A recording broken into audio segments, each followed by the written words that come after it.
Okay, do the same thing on the other side.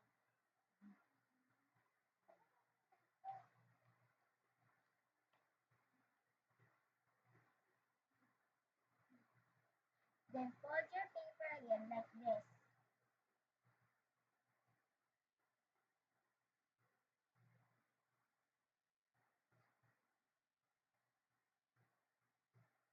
And fold your paper another time, right?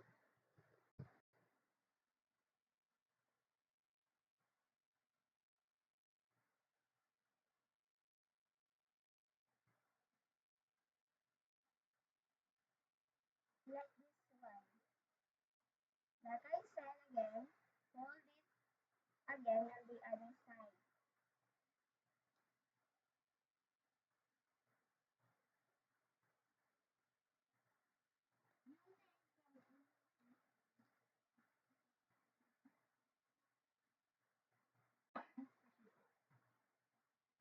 And ta-da! We made a paper airplane. Airplane niya talaga.